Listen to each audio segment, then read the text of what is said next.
How's it going, guys? I think we're live. Let me know when you can hear and see me, and let's make sure that we don't have any weird echoes this time. I know in the last one we had some echo stuff. So, how's it going? How are you guys doing? Happy Thursday. Um, Sorry about not giving you guys much of a heads up on when I'm doing these. It's usually when I have a free moment to do one, and when my office is clean enough, I start start streaming these. So let me know when you can hear and see me, and we'll kind of jump into some of the questions. We're gonna be processing a photo, talking a little bit about dual processing and Photoshop, that kind of stuff. So we have a couple questions that have already came in. I'm going to, how's it going? Justin, Clement, George, how's it going, guys? So the first question that came in is from Cameron, and it's a question that comes up pretty often. How do you stay motivated? And I think motivation and inspiration. Oh, hello, Annalise Spencer. I think inspiration and motivation is something that everybody struggles with at some point. I definitely have my struggles pretty often with it. Not so much motivation, but definitely inspiration. Because sometimes, as a creative person, creative people are at their most fruitful and creative when they're not only confident in what they're doing, but they're in a happy, creative mindset. It's a creative endeavors are kind of that way. Musicians, they write music when they're either super depressed or feeling really happy or super angry about something. Motivation is a funny thing. And with photographers, at least for me, it's really hard for me to be motivated when the weather sucks, or when I'm not motivated by where I'm at. I know, even though I live in kind of a rural, pretty place, a lot of times I struggle with just feeling motivated, because everything seems ugly to me. So where my motivation and inspiration comes from, first of all, learning something new. Anytime that I learn a new technique, I'm excited to go out and try it. Or anytime that I see a new photographer that I really admire, there's a part of me that's like, man, I'm going to go do that, Enrico Fossati thing. And it's just like a new technique or a new tool or a new something I want to try out. Learning something new or finding a new source of inspiration is always motivational for me. Another thing is you can't force it. You have to go out when you're actually feeling like doing something creative. Sometimes if you try forcing it, you're not really going to do work that is inspired. It's going to feel forced. It's going to feel formulaic. And that's one of the biggest criticisms I have about my own work, is that sometimes I force it and it feels very formulaic. Like I'm going to do the S-curve foreground thing, or it just gets really formulaic and it doesn't feel inspired. And some of the work that I'm the most proud of is the stuff where I didn't have to force it because I was just reacting to what I saw. So on that note, I would say that one of the things that you can really do when you have been just forcing it is to put yourself in a brand new place with zero expectations and just walk around and look and try to open your eyes and try to not force something, not recreate some photo that you've seen or that you've already done before. Try to just, react to what happens to be there. And that's the cool part about nature, is it's so random and chaotic that it gives you completely different things if you go to a different place. So try not to get too formulaic. See if I can talk. All right. Here's another question. Next big trip planned. I'm going to be leading a workshop down in Death Valley in 2 weeks. I'm doing that with Erin Bobnick. She is an awesome photographer. You should follow her. Really honored to get to lead a workshop with her because she's one of my inspirations. She is amazing. So her name is Erin Bobnick. Bobnick is spelled Babnik. Check her out. Awesome work. So that's the next big trip.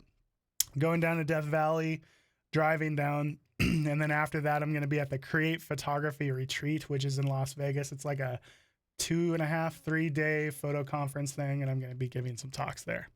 Hello from Ireland. How's it going, Darren? Loud and clear. That's good. Hello from Ontario, Canada. How's it going, George? Tips for planning. And I'm guessing it's tips for planning a road trip or a photo trip. Google Earth is awesome. One of the things that Google Earth used to be better at, but it still has the feature, is you can do a photos overlay in Google Earth. And so if you're looking at a particular area, it brings up a whole bunch of photos that have just happened to be geotagged, and you can start clicking on photos to see what other people have taken in that area. A lot of times they're just low quality cell phone images, but a lot of times I prefer that because it's not some, artistic masterpiece that somebody has post-processed the crap out of. It's a cell phone photo that shows me exactly what's there, because I don't want to go there, because some other photographer, some amazing photographer was able to squeeze out a good shot. I want to go there because there's more than just that person's shot there. So Google Earth is really powerful. Photographer's Ephemeris, also very good for being able to tell the light direction, those things. And PhotoPills. PhotoPills is probably my favorite app now for being able to tell the time of day, for going to a place and scouting the different times or days or whatever that you might want to be there. Those apps are really good. But usually when I go to a place I have something in mind. I have something that I'm trying to achieve by going there. And so a lot of times I'll just Google what it is that I'm looking for. Like, I don't know, fall color in the Columbia River Gorge. And you'll see some images, but you'll also see some blog posts. There's so much information out there if you just Google it and just look stuff up. So yeah, those are some of my recommendations for that. Where is Uncle Grumpy and the other guy that falls all the time? That would be Gavin. Gavin is very, very swift on his feet. Uncle Grumpy is actually in Mongolia, and he is getting the goods. I think he might be in northern China right now, but he is just, holy cow. He has been in amazing places. I think he's still there. He doesn't get back for a while. Incredibly jealous of what Adam Gibbs is doing right now. But yeah, we're going to try to get the band back together and do some kind of cool project. We have some stuff planned. Hopefully some of it comes to fruition. I love you too, Lex B. Andrew Sharp, hello from Canada. Hello from Nebraska. Inspired by travel. Yeah, traveling and just seeing something new. That can be some of the most motivational, inspirational stuff that you do, because I am at least inspired by seeing something new, because the first time you see something is always like, when the angels sing and it's all, ah, that's how I feel when I see something new and beautiful for the very first time. It's hard to match that feeling you get, and it can get addictive. I always feel like I have like a travel hangover when I come home from, I go to Iceland, I have this epic trip where I'm photographing Aurora Borealis and all this cool stuff, and then I come home to meh. And it's really hard to get my camera out of the bag for like weeks, because I have what I call a travel hangover. Hello from Spain, Philadelphia, California. What should I bring Thomas Heaton in Patagonia? Something about Thomas Heaton that you might not know is that he loves fish jerky. That's one of the things that Thor from Iceland has turned Thomas on, is fish jerky. This probably the single most disgusting sounding. I've never tried it, so I can't knock it, but it sounds really gross. But Thomas loves this stuff. Let's see. Peter from Ireland. If I could take one lens and filter for a weekend away, what would it be? 16 to 35 has always been my go-to. So I've always said this about lenses. My wide angle lens is probably the one that I use the most, but my super telephoto, like my 100 to 400, is the one that I always feel like I get the most original photos with. Like if I get a good shot with my 100 to 400, the likelihood that somebody else has that shot already is really low. So I always feel like I get my best, most original stuff with my 100 to 400. Okay, let's see. Greg, do you think a Wacom type tablet is really important for precise Photoshop editing? So he's talking about this. Oops. This is Wacom tablet. This is actually the Intuos Medium Pro. It's a couple models old. And you can do it without it. Like lots of really good photographers just use a mouse. You notice I don't even have a mouse on my desk because I've gotten so used to using this for everything. A lot of good photographers don't use a tablet, but I can't imagine not using one now because like when you're using a mouse, right? You're using big muscles. You're using your elbow and your wrist, and it's really hard to have really fine detail or fine motor skill stuff. But when you're using a pen, you know, we've been writing all of our lives, and you have so much control over really fine motor skills, really fine details. And when you're using layer masks or paint or dodging and burning or something, anything where you're using a brush, it is just so intuitive, and you have so much more control. I push people towards it, but at the same time, if you're not somebody that edits a lot, the learning curve on it is pretty steep. It takes a while to get used to using a Wacom tablet for everything. But the trick for me to learn it was I just took my mouse, put it in a drawer, and I forced myself to use my Wacom tablet for everything, for all my surfing, you know, web surfing, for all of my audio editing for the podcast and stuff. I do it all with my tablet, and that got me really good really fast, and now I can't live without it. Let's see. I'm falling behind on questions, I think. Hello from the UK. Hello from Alaska, Buffalo. How's it going, Nathan? When am I coming to Texas? Wildflower season is soon. The thing about Texas is you guys have some of the biggest, creepiest spiders and snakes and just bugs in general. There seems like everything in Texas is venomous and wants to kill you. I say that about a lot of places, but for sure, Texas. I know you guys have just amazing wildflower blooms, and I'd like to see that. I've heard great things about Big Bend, but I haven't seen tons of landscape photography come out of Texas. Probably just because of the people I follow, but if you have recommendations for good photographers to follow from the Texas area, let me know. I'd love to see more. PhotoPills is awesome. I have tried Planet. Planet is very similar to like a PhotoPills or something. I just find PhotoPills to be a little bit more powerful. What do I recommend to people when they want to do landscape photography, but there is a lot of land but no scapes, like Texas Panhandle? That's tough. That's a question I get asked pretty often is, you know, what happens if you're in an area where that it's just not photogenic, or it's very difficult to come away with good photos? You get into a lot of the flat areas of the United States. All you can see is the first tree that's next to you. You know, you can't see past the bushes or the trees that are, you know, on the other side of the field or whatever, because it's so flat. In those situations, you have to think differently. You're obviously not going to be doing the big grand landscape. Maybe you need to be thinking about macro photography, wildlife photography, or just thinking about small little vignettes. You know, one of the most rewarding things is to go into a chaotic scene, like a little forest or something, and to try to make order of the chaos and find interesting patterns or patterns that are being broken, that kind of thing. And there's definitely opportunities for that kind of stuff in the Texas area. You know, even if you're talking about, actually, I don't know any of the flora and fauna, but like you just go into an area that has a lot of vegetation, and you just have to think smaller. You can't think the big grand landscape. Maybe it's a small little vignette or, images of the vegetation that you have there, that kind of thing. How's it going, Andrew Marr? Good to see you. When am I coming down to Australia to join you for a shoot?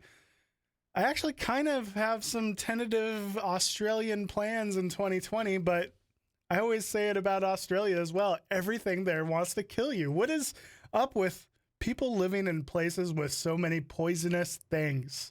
Like, seriously, you guys have crazy poisonous spiders, snakes, got crocodiles, can't swim in the water, you got sharks. But yeah, I've got some tentative plans to go to Australia in 2020. Whether that, I've got so many different tentative plans. It's hard to know what's going to shake out and what's not, but there are some tentative plans to go to Australia. Have I checked out the 24mm G Master? I haven't, but I've lusted over it. I've often thought that, because I'm using my A9 actually with an 18mm f2.8 for this camera, hence the shallow depth of field that I can get. And I've often thought, how cool would that 24mm look on this? Just scoot it a little further back, get that separation. The reality is I wouldn't use it enough. And I've come to a point where I've purchased all the gear that I really should. Maybe I should focus on using the gear that I have a little better rather than just buying more. So I've lusted after it, haven't got to check it out yet, but it looks awesome, especially for astrophotography. How did I start the transition from a 9-to-5 to a full-time photographer? That's a great question. That's like a theme for an entire show or an entire video. But for me, and this is what I stress to anybody that's thinking about going full-time, because lots of people dream about it and think about it. And for me, honestly, the amount of time from when I started photography to when I went full-time was only like a year and a half. Very first camera to full-time photographer, quit my day job, year and a half between that. Absurdly fast, and is only because I was obsessive and I didn't do or think about anything else in that year and a half. But for me, the transition into going to full-time photographer was almost out of necessity, because I was working my full-time job. At the time, I was also a single parent of then I guess he would have been a 4-year-old, 3-year-old. And then I took up photography and I was starting to do lots of shoots in the evenings and on the weekends. And I was doing lots of shoots. On my weekends, I would do 6 photo shoots. And then I would do several others throughout the week. And then I would try to edit all of those during the week. And I quickly just ran out of time, to the point where I had lots of photo shoots lined up, more than I could physically do, but it was getting in the way of me being a decent parent. And I had to decide, am I going to have a 9-to-5 job and a decent dad? Or am I going to have a 9-to-5 job, be a photographer, but be a really lousy dad? Or am I going to let the 9-to-5 job go and try to make photography work and be a decent dad? And the thing is, by the time I quit my day job, I was already making more on a weekend than I was during my week. Because, photo shoots, if you do 6 of them at $250 a pop, that adds up. And I had a decent day job, but it wasn't the best. I was probably making $15 or $16 an hour. And, I could make $250 an hour or 16.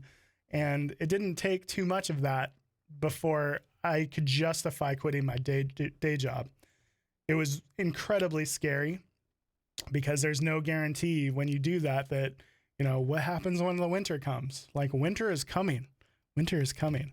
And what happens when that comes? Are all my photo shoots going to go away? Am I going to be able to pay my bills? There's never a guarantee that it's going to continue. Not like a day job. So it was scary, but the thing that let me know that maybe it was time, was the fact that I could make more on my weekend than I could during my week. and I was just running out of time, and so that's what made me make the plunge. Hello from Pennsylvania. I should see the spiders in Australia. Yeah, we talked about that. How's it going, Michael Shaneblum? Michael Shaneblum in his house. Thanks for coming in. Can I do a collaboration with Michael Olbinski? Awesome podcast with him. Yeah, dude, I would love to do one with him. Actually, I tried to rope him into that probably a year ago, but he does so few workshops what a hard thing to plan, a storm chasing workshop. There's a time window when it's likely to happen, but it's never guaranteed. So he does very few, and I couldn't really make that happen. But I would love to just come and follow him and like vlog that whole thing.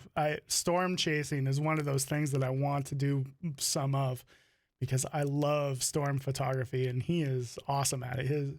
His time lapse of storms, and a great photographer. How's it going, Gary Randall? Hey, tough guy. How's it going? Another Pacific Northwest guy. You guys should go follow Gary's channel as well, and Michael's, and Adam, and Andrew's. Hey, Nick, I know you love some Bob Ross. Are you ever going to try your hand at painting? Thanks for being so gracious when we met on the Oregon coast. Oh, well, thank you, Chris. I'm trying to remember which Chris you were. It's funny how many people I meet that know me from YouTube, and then trying to keep everybody straight in my head is a challenge. But am I going to try my hand at painting? Probably not, because I can't even begin to draw. I would love to be able to paint, but I doubt I would be any good at it. Andrew says he'll look after me. Is there a spot on Kauai that I would recommend for shoots? There's many spots on Kauai that I would recommend for shoots. Problem is, a lot of it is closed down right now. That's actually one of the problems I had with my Kauai workshop, is that from the floods from last spring, some of the most beautiful stretch of Kauai is currently closed because the roads are gone. And then so many people have fallen into the water and died at a place called Queen's Bath, that technically that place is closed as well. But Waimea Canyon or a helicopter tour, those would probably be my top locations. Waimea Canyon is just an epic canyon that's kind of in the heart of the island, and there's some really cool hiking trails out there. And if you do a helicopter tour, you can see the whole island, and make sure you do a doors off helicopter tour if you do that. I hope I have more workshops in 2020. Would love to attend at least one. Also, if you enjoyed Banff, you should go to CCC. That must be Canadian CCC 2019 in Calgary. So many hidden gems in the Rockies I could show. Yeah, dude, I would love to check out more of the Rockies for sure. Thank you, Nina. Yeah, Michael agrees. Olbinski is awesome. Does my son have any interest in following in my footsteps? No. No. He, thing about being a dad, or the thing about being a kid, is that whatever dad does is not that cool. Like he has his own camera and he does it sometimes, but usually he's doing it because other people are doing it, and he just wants to make friends with my workshop participants. He doesn't like it because dad does. Same with golf, man. I try to get him golfing. I want to turn him, like, if you start them young, they'll be good, right? I can teach them everything I know, but because I do it, makes it not cool. Best location I've ever photographed. That's tough. Yeah. There's some places that are just really diverse and versatile. Like you can go there and just not get skunked no matter what. I've never gone to Iceland, or I've never gone to, actually the Pacific Northwest is a lot like that, because when you're in the Pacific Northwest, if you get an epic sunset, you can shoot a big wide landscape. If you don't get a sunset, if you get a bluebird day, you just go into a forest. Or if you get an overcast day, let's go photograph a waterfall. That's one of the things that makes Pacific Northwest so special. Let's see. Am I ever going to do a video in the North Cascades? I would like to. thing about the North Cascades is you have to do a lot of hiking to really get to the good spots. And I don't know if you guys have noticed, but I'm not exactly a marathon hiker. I definitely want to hike more this year and push myself and lose that weight, but mostly push myself to get to some locations that I've always been too lazy to do in the past. North Cascades is one of them for sure. Landscape tripod recommendations for a mirrorless kit. So Jody, it depends on your budget. If you just want the best, I always push people to Really Right Stuff tripods. Their tripods are really right stuff. You get what you pay for. And when it comes to tripods, the saying buy nice or buy twice really applies, because if you buy, we've all done it. If you buy a really affordable tripod, you feel like you're getting a great deal, and then something breaks. And then you get really bad customer service along with that really cheap tripod. Or they replace it and then it breaks again. Because of how heavily I use my tripods, I can kind of justify getting a more expensive one. But so buy nice or buy twice. Having said that, a more affordable option that's coming out that I have one of their ball heads. You might have, if you've watched the Canadian Rockies videos, you saw that different ball head on top of my tripod. There's a new company called Colorado Tripod Company. And they're coming out, it's basically the people from Breakthrough Photography. They're coming out with a new line of several different tripods, several different tripod heads, and it's all very affordably priced. I think quality is going to be quite good. I haven't seen the tripods yet, but judging from the ball head, they're going to be not only very competitively priced, but really good quality products. Just stay away from some of the Chinese knockoff companies. Like there's one called Leo Photo, and basically they just specialize in ripping off the designs of other companies. They just make as close to a replica as they can and then sell it for a cheaper price. Problem is, quality is poor. You get zero customer service, zero warranty with that stuff. And it hurts the original companies that spent all that money for the R&D and that are using good quality materials and stuff. Let's see. Can I integrate more heavy metal into my videos? I will do my best, sir. I will do my best. Yeah, I'm in shape. Round is a shape. I don't know that I'm round. I'm more like oval, you know? I'm egg-shaped, maybe. Let's see. What country that I haven't been to do I most want to visit for photography? I think Greenland. Greenland, I'm really drawn to like Arctic areas for some reason. Like, you know, I like ice and snow and seclusion. And I feel like the warmer areas are always like heavily populated and kind of like full of nasty bugs and diseases. I'm really drawn to crisp, cold and clean places, and Greenland just really calls to me. I desperately want to go and see just, you know, the epic icebergs that are floating around outside the continent, and just all of the new land mass and places that have never been explored. Greenland is just really calls to me, and I think that's going to be on my list for sure. Missed me at Abraham by less than 24 hours. Yeah, I got several messages, people that were at that same lake right around the same time. Saw my Instagram story of me scrubbing my A7R III down. My gear is relatively new. Am I worried about the longevity of the camera body? Not so much. I mean, I think they seem just as durable as anything else. The biggest thing is, like, I would say with the Sony cameras, one of the most vulnerable areas in the camera that I've seen so far is the hot shoe. The hot shoe is just because there's so much more going on technology wise in the hot shoe. There's like a set of sensors and connection points where you can, you know, put all of these different accessories into the hot shoe, and it like connects through that circuitry. The problem is that when that circuitry gets wet, your camera starts wigging out a little bit. That and anytime that like the sensor on the eyepiece gets a piece of water or something on it, it thinks that my eye is against it. Uh, Little things. I'm not too worried about any kind of durability issues so much as there's a little bit more to go wrong than there was with my 5D Mark IV. Like, all the hinging and stuff in the flippy screens, and it's going to be true for any camera with a flippy screen, but there's more hinges that you got to make sure you get clean, that stuff. But not so much the longevity of it, just as long as I take care of it. That's what I worry about, is my ability to properly care for my gear, because I suck at that. Let's see.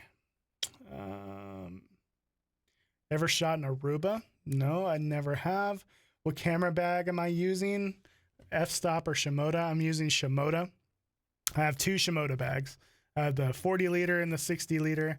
And I know for a fact that they're coming out with some new stuff fairly soon, because they kind of give me like the inside scoop. And they got some cool stuff coming, but I love my Shimoda bags. I sold off my f-stop bag. I have an Atlas bag, an Atlas Adventure Pack, and I still have to do a review on it. But the Atlas pack it's cool, and it holds a lot, and it's got some really cool ideas. It's just not very comfortable. And that's one of the things where Shimoda just dominates the other bags, is it's just way more comfortable. That it not only is it comfortable, but it's highly functional. But by far, it's the most comfortable bag I've ever had. How's it going, Candace? Go to Alaska. Yeah, the problem with Alaska, though, they got grizzly bears and wolves. What's that about? I'm not into grizzly bears or wolves. That adds a whole new element to a landscape photography shoot when you're, feeling really zen, really getting into the light, and then you hear footsteps behind you and turn around and it's a wolf or a grizzly bear. I'm not into that. It's hard, but Greenland, I guess they got polar bears, so. What's up from north of the border? Is APS-C good enough for landscape photography or to go full frame? So when you're shooting APS-C in a landscape photography situation, there's only a couple things that you're giving up. You're actually gaining more depth of field without trying, so that's cool. But if you're somebody that wants to print your work, you're losing resolution. That's a big deal. You can print a full frame image much larger than a APS-C sized sensor image. The other thing you're giving up is a little bit of dynamic range, usually. Actually, the Fuji cameras are excellent dynamic range wise, and so you're giving up a little bit there. And if you plan on doing any night photography, you're giving up a lot there. That's probably where you're giving up the most. It depends on the type of photography you're doing. Coming back to Canada anytime soon? Probably not for a while. Who's my favorite photographer? Actually, one of my favorite photographers is in here, Michael Shainblum. Like, you got to check his work out. He is epic. Like, everything the dude does is just epic sauce. Like, his time lapse. One of his coolest pieces of content that he has is it called Cascade? Is that right? It's basically just this really beautifully shot and film with a whole bunch of moving water. It's shot in around a bunch of waterfalls from the Pacific Northwest. Really inspirational stuff. Got to check that out. But Michael Shainblum's definitely top of that list. Ryan Dyer, Enrico Fossati. Those are other guys that I look up to. Mark Adamus, like, he kind of went on hiatus for a while, but he has been killing it lately. If I'm in the mood for something just epic, like epic turn to 11, that's Mark Adamus land. Aaron Bobnick. It's funny. I'm just like rambling off, mostly friends, but that's the cool part of being a podcaster is like I get my favorites and then I end up being friends with them because I get to invite them on my show. But Aaron Bobnick, her processing is just top notch. Alex Noriega, another amazing photographer. David Thompson. David Thompson is probably one of my favorite post-processors because he is just so tasteful and nothing that he does is overdone. And I really admire that about him. Dude, so Michael is getting into the vlogging game. There's actually rumors that we're going to try to do a collaboration. We'll see if we succeed in that. But yeah, check out Michael. I think you can probably just click on his name and go there. And of course, Gary Randall, Gary Randall is like, he owns the Mount Hood area. Like nobody knows the Mount Hood area like Gary Randall. He knows it all in that area. It's awesome. Come to Australia and New Zealand. Both countries are diverse for sure. I know Michael just got back from New Zealand. Yeah, New Zealand is epic. And when I think New Zealand, I just think of that one damn tree that everybody photographs. And it's crazy that such a big, beautiful place can just be boiled down to like a couple of iconic shots. Like when you think about it, it's obviously not defined by those couple shots, but I hate that. Like I hate that in a particular area, like somebody thinks about Washington State, they think of, I don't know, they think of Tipsoo Lake with Mount Rainier in the background or whatever. And they travel to that region just for that one photo or those 3 photos that they've seen on the internet. I would love to go to a place like New Zealand and try to do my best to not capture any of those images and try to do something different, because that there's just amazing, beautiful stuff there that often gets neglected because they didn't see that image on 500px. They saw the tree, That's what I actually loved about going to Ireland, is that I was really unfamiliar with any imagery from Ireland until I went. And then I started seeing images from that area. But it's so nice and refreshing to go to a location with a clean slate, without all of those expectations of, okay, I got to get that shot. And unfortunately, that's kind of what social media does to us, because we see so many examples of work from that particular area that you end up with that embedded in your head, and you can't not think about those images. And so those same images it turns into this echo chamber where people just go and get the same photo over and over and over and over. And what probably at one point was a super original, beautiful image, that is like something to be proud of, and they worked really hard for it, now is just like, it's just a baseball card that people go out and get just to collect. Say, yeah, I got that shot. So that's a tangent. That's a rant, but yeah. Let's see. Yeah, Michael says I would love New Zealand. Icons are fun to see. Well, and the thing about icons is like they're usually icons for a reason. And one of the things that you can do to still come away with a sense of like, fulfillment is to try to go to that iconic area and come away with something that's all your own, all you. And it's tough. It really is tough because there's so many photographers out there. It's all kind of been done before, but it's never been done by you and been done the way that you would do it. And you can really amplify that by trying not to fill your head with too many examples of the work that's already been done. Just try to go there, experience it for the first time, and then try to do something that actually calls to you. Yeah. Let's see. You've seen me previously talk about fake skies and landscapes. So what's my opinion on blending multiple exposures, bracketed shots, since it's no longer a single exposure?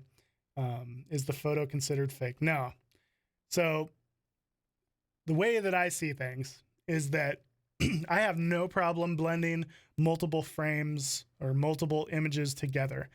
Because for me, like one of the things that I'm always trying to achieve with my photos and when I'm editing is to get the photo back to the way that I felt and the way I experienced it. And so sometimes you can't capture that in one image, right? Like, for example, you take a seascape. The waves are doing all these crazy things. It's coming over the rock in the foreground. Occasionally it's splashing up against this cliffside in the background, but it's not happening all at the same time. And one of the things that I will do is I will blend multiple waves together to give that sense of franticness that you just can't really capture in one split moment. You're actually blending several different moments together to give a more accurate feeling of what it was like to be there. Because, sometimes it's just not all happening together. Also, when it comes to exposure blending and stuff, that's once you exposure blend an image, in my opinion, if it's done well, it's actually closer to the way reality was than what your camera is capturing, because your camera doesn't have the dynamic range of our eyes, because our eyes are constantly adjusting to the, to the bright light in my face and the dark lens that I'm staring at. But my camera would not capture that whole dynamic range. So exposure blending is nothing more than getting it closer to reality. But having said that, straight out of camera never feels anything to me. It doesn't give that sense of feeling or emotion that I felt at the time of being there. And a lot of my edits are an attempt to get it closer to that feeling. Sometimes I have to warm up those highlights because that's how I felt about it.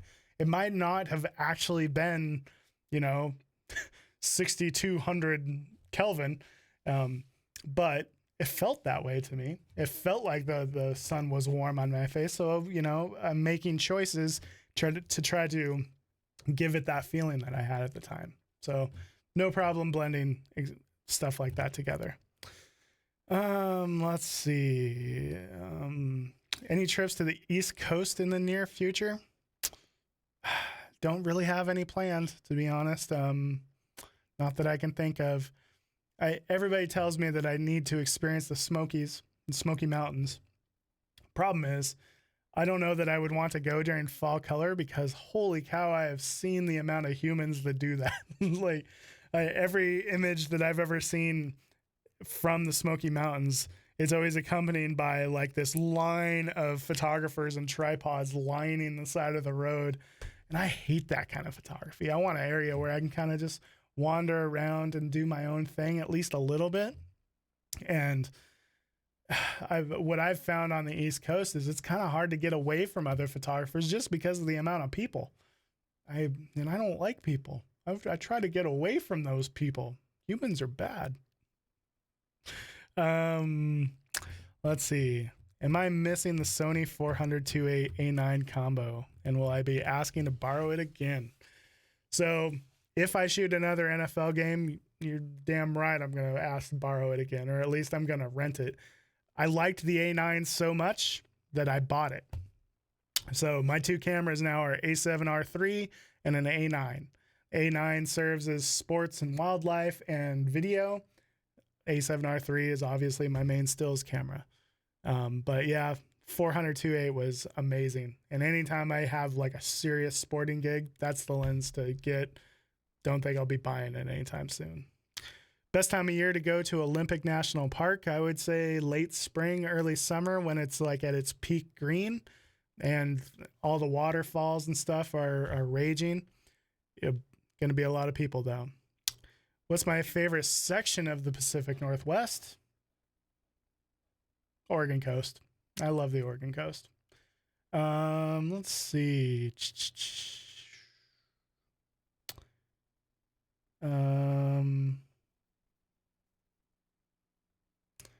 Let's see. Do we have anything else? Am I caught up? I'm pretty much caught up. I can talk fast. What's my opinion on astro converted cameras? I think if you take it really seriously, for sure, they have their place for sure. If you're somebody that has, and actually I got one for Christmas, a star tracking device where you can actually do long exposures, those liquid cool astro converted cameras, you kind of need it. But that's only if you're into that kind of photography. I'm not sure how if you can still use them for everyday photography once they've been converted.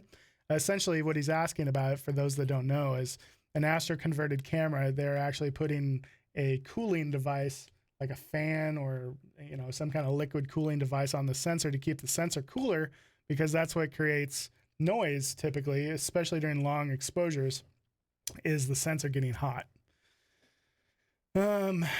Biggest camera purchase, regret or mistake?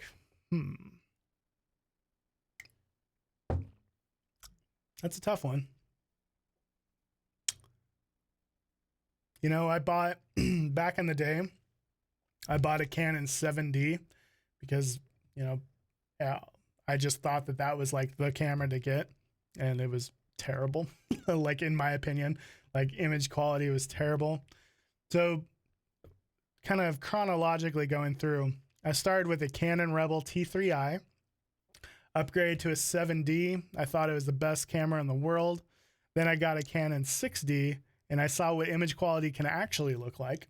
And then I realized, holy cow, there's a huge difference in ISO performance. 6D turned into a 5D Mark III. 5D Mark III turned into a 5D Mark IV. And then after that, I switched to Sony a7R III, Sony a7 III, and now a Sony a9. Got rid of the Sony a7 III. Sony a7 III is an excellent all-around camera, but for me, a9, like, you know, here I am, a pro, and I can really utilize the faster frame rates and stuff of the a9. So, but yeah, you know, I bought too many little action cams. I think the only cameras that I've really bought that I regret, it's not because they were bad, it's because I didn't use them enough, and that is probably my drones. Like, I have a Phantom 4 Pro that does not get used enough. I have a Mavic Air that I always think I'm going to use, and just kind of never do. I think that my drones are probably my biggest purchase regret, in the way that, like, I just don't get my money's worth out of them.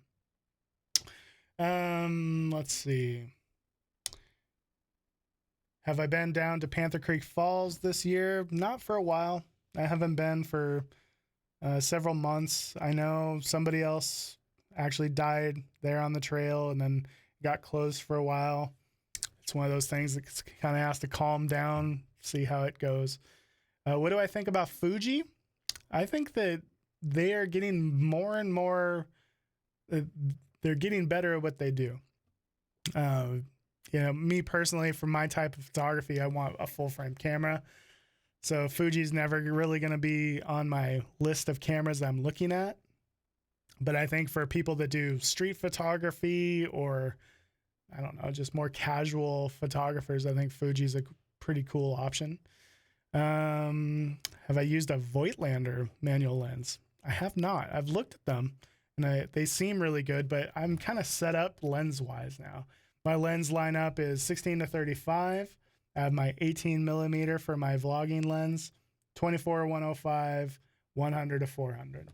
And I have a 70-200, which is like my portrait lens. But I'm kind of set up for that way. Have I ever done infrared photography? I have not. Infrared, something that's interesting to me, but I've never wanted to convert a camera or to buy a converted camera. And I think it's a little bit too, like, it's a one-trick pony, you know? And I don't know that it's something that's a trick that I would want to use as much as it would cost me to use it. So I don't think I would use it enough to justify the cost. Let's see. +1 for Mission, Upper Michigan, upstate, up peninsula, a UP, whatever that means. Yeah, I've heard that, like, northern Michigan is actually a pretty cool place, especially in the wintertime, because it's got to be cold. What did I think of the Colorado Tripod Ballhead Company, or the Colorado Tripod Company Ballhead? It's excellent. It's actually really good. Here, let me grab it real quick.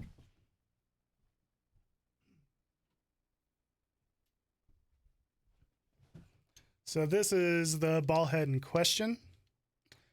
This is the Colorado Tripod Company ball head. And I like it. It's quite light for its size. They do a lot of things that are designed pretty much to save weight. So, like, you see how it's got lots of cutaways here. And the ball itself is hollow. It's got good range of motion. It's light.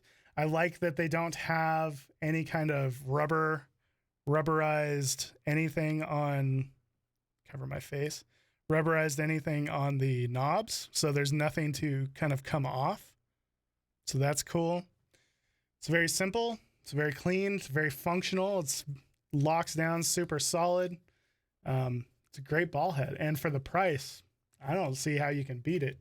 You know, I think that weight wise, this is very similar, maybe a tiny bit heavier than my BH40.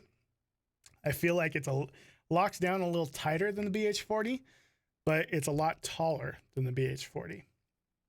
And so I don't know that I'm going to be switching over to these from my Really Right stuff, but I think for somebody looking to save some money, awesome option. This is definitely what I'm recommending to people anytime they're wanting a more affordable setup. Have I ever used medium format? I have not. Deciding between a 800D and a 200D. Any ideas on what I should go for? So those are the European terms for like a what? A T7i and probably a T3i. I can't speak intelligently about that. A7 III versus A7R3 for Astro.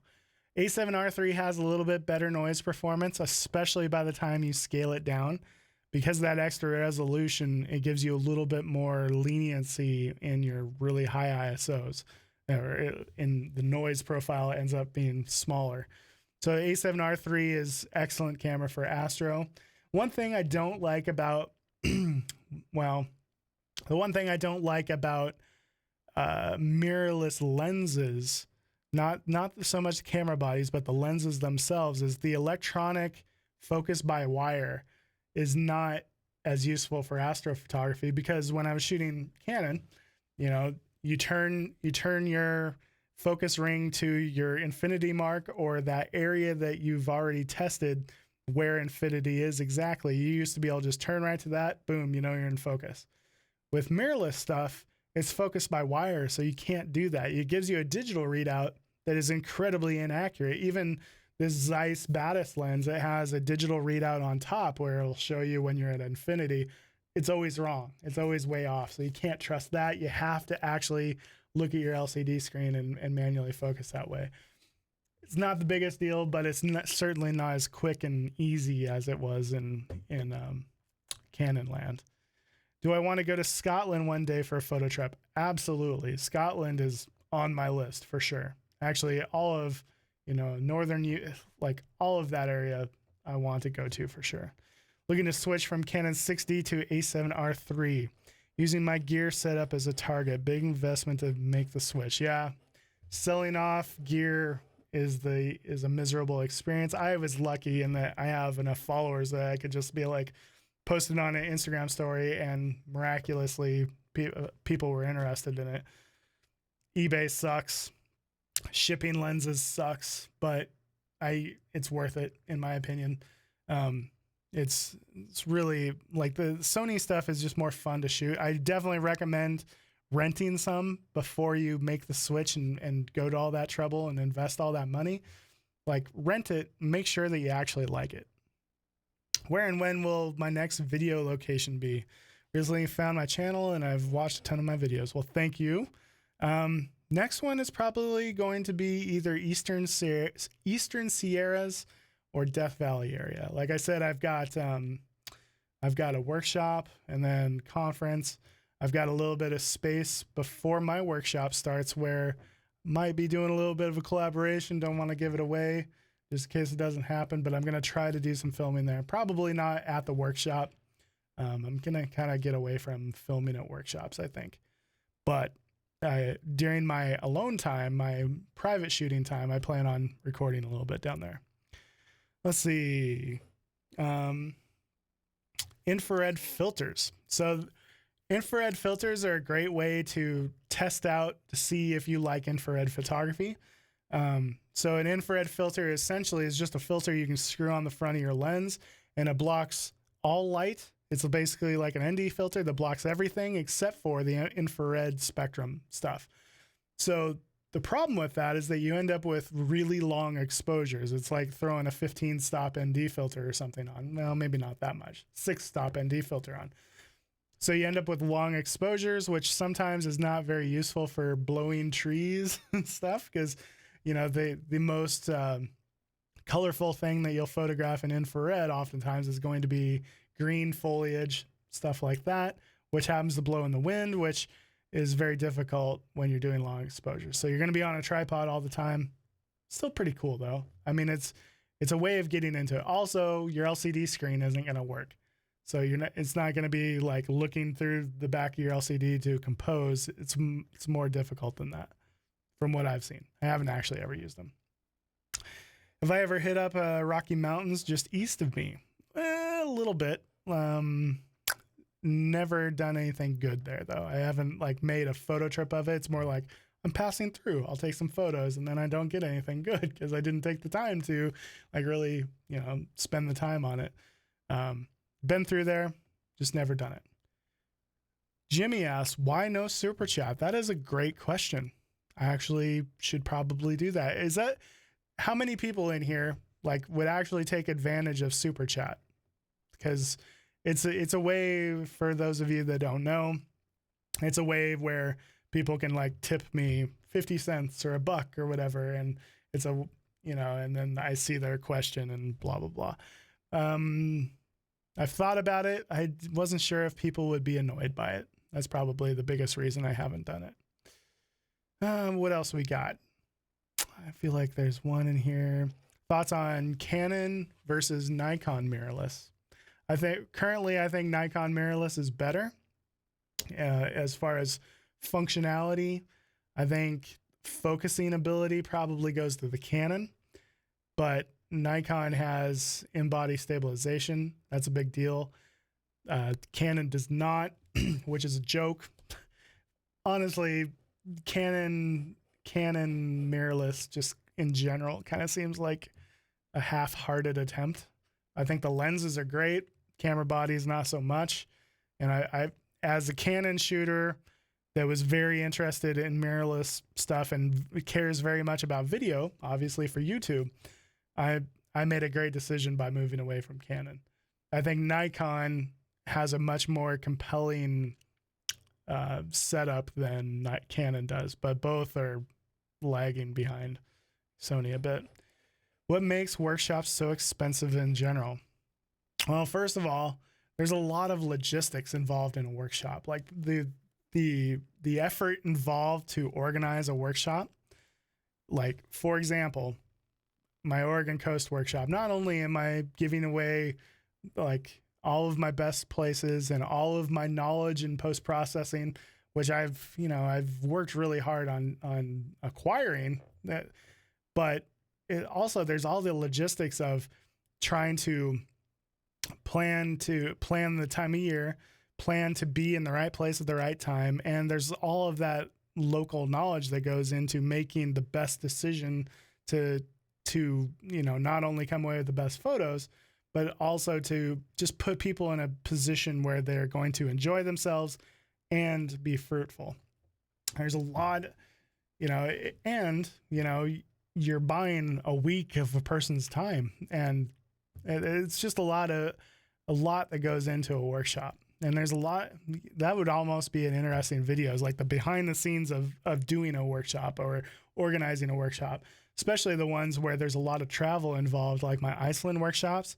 There's so many logistics into like organizing hotels and organizing this. Like, you're, as a workshop leader, you're part travel agent, you're part meteorologist because you have to make good decisions based on weather. You're also part psychologist because you're taking this group of people that have never met each other, putting them in a small, confined area for a week straight, and then you have to keep everybody happy and you know, make all of that work. And then you're an educator, so you're a teacher as well. And yeah, and in my case, you have to be a stand-up comedian too, because when people come to a workshop, they want the funny Nick Page. Like, they don't want the super serious, stressed out Nick Page. They want the Nick that is going to actually be entertaining. So you almost have to be like a court gesture, like, entertain me, Mr. Page.